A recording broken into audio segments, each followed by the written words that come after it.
Assalamualaikum warahmatullahi wabarakatuh. Perkenalkan, nama saya Yeni Rista Purbasari, nomor mahasiswa 30526. Di sini saya akan melakukan presentasi mengenai analisis fundamental dengan kode saham INDF atau PT Indofood Sukses Makmur Tbk.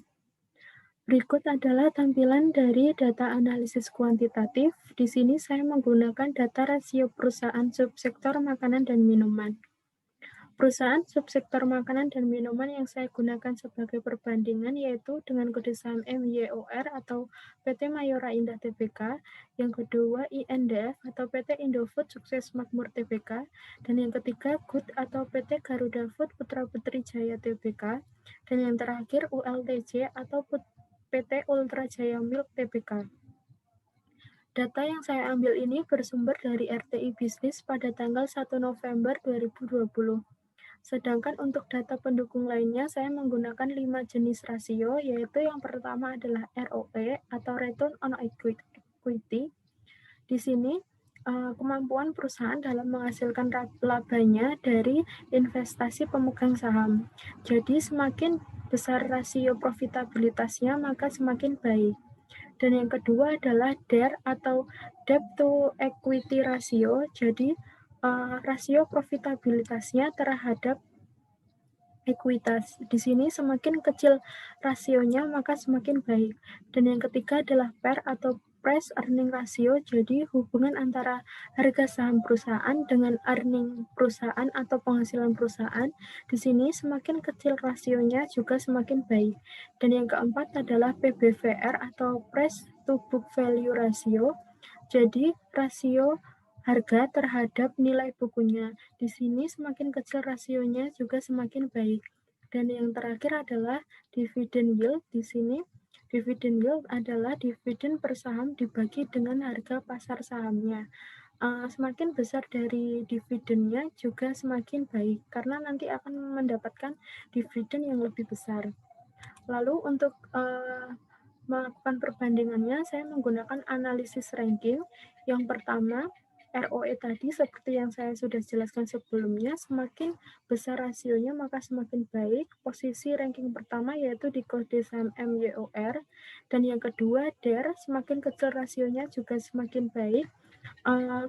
Ranking pertama di kode saham ULTJ, dan yang ketiga PER, semakin kecil rasionya juga semakin baik.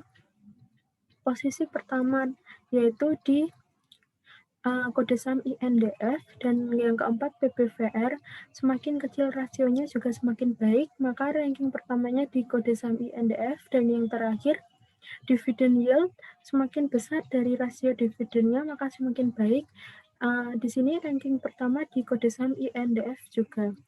Lalu dijumlahkan di setiap kode sahamnya, mendapatkan jumlah terkecilnya itu di kode saham INDF, sehingga saya akan membahas lebih lanjutnya mengenai kode saham INDF atau PT Indofood Sukses Makmur Tbk. Nah, di sini saya menampilkan alasan memilih INDF atau PT Indofood Sukses Makmur Tbk. Yang pertama, dari data sebelumnya bisa disimpulkan bahwa INDF mempunyai kinerja yang sangat baik jika dibandingkan dengan subsektor makanan dan minuman lainnya. Yang kedua, pertumbuhan saham cenderung akan tetap mampu bertahan di BEI atau Bursa Efek Indonesia karena produk yang dihasilkan itu merupakan produk sehari-hari dan tidak terlalu berpengaruh jika terjadi perubahan kebijakan dari pemerintah, bahkan seperti pandemi COVID-19.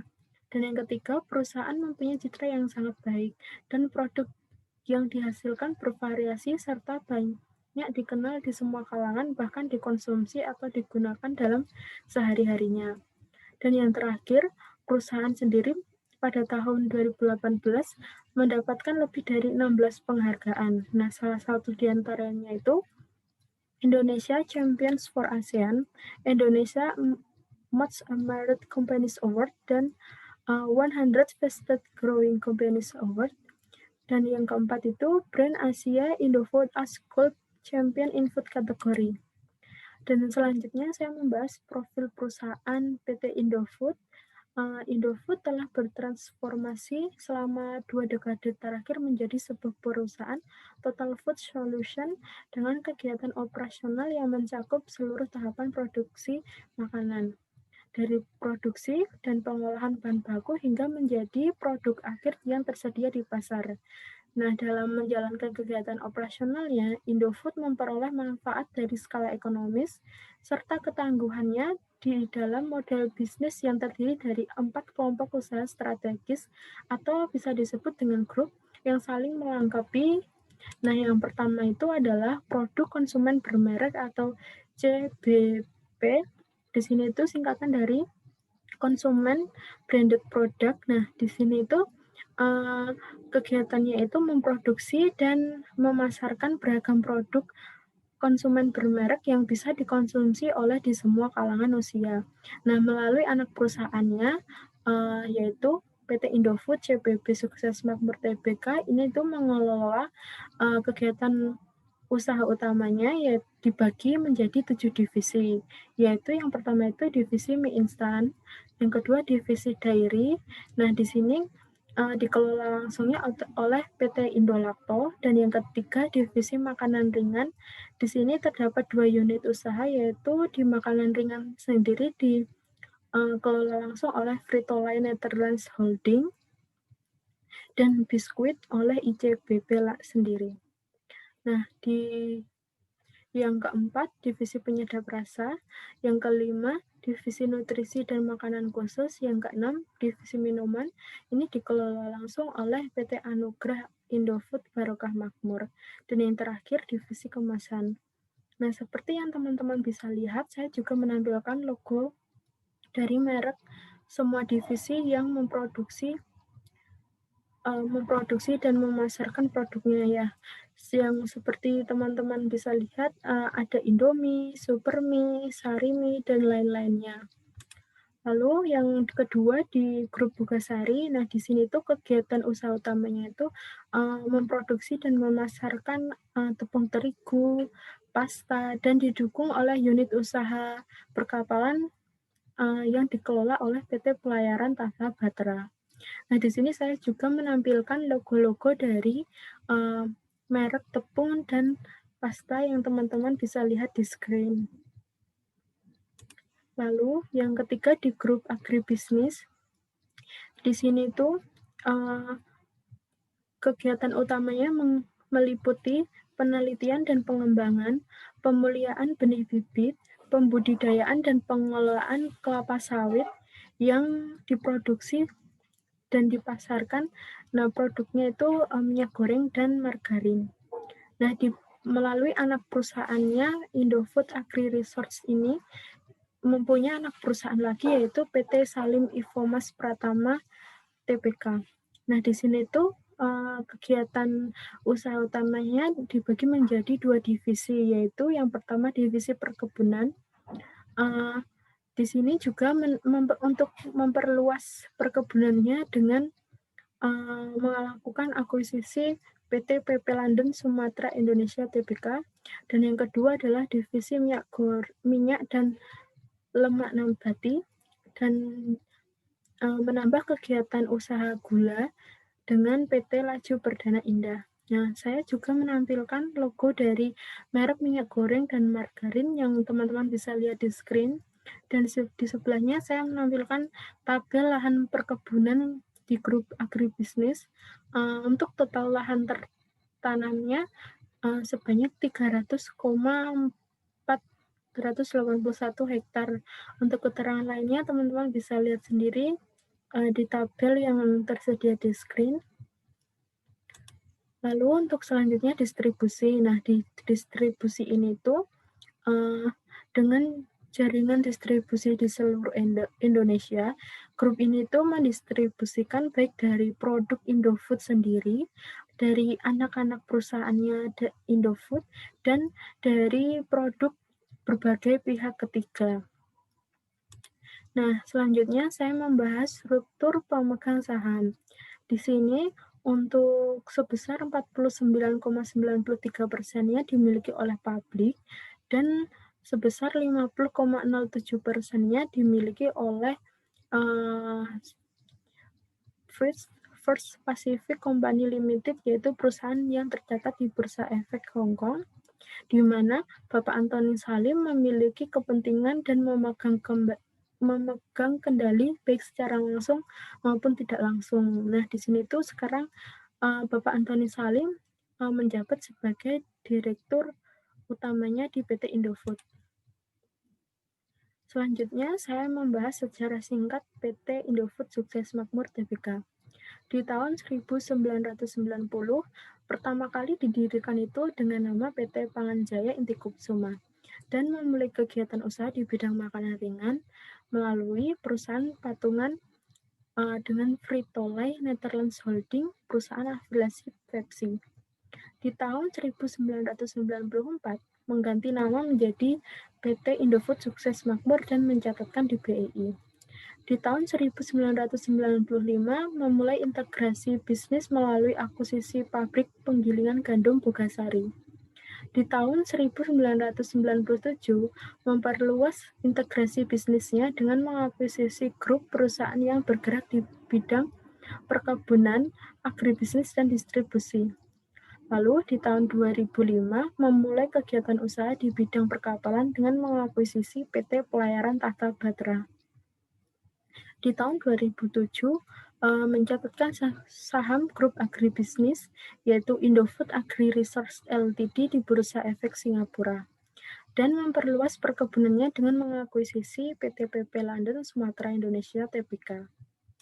Nah, selanjutnya di tahun 2008, grup agribisnis juga memasuki kegiatan usaha gula dengan mengakuisisi PT Laju Perdana Indah.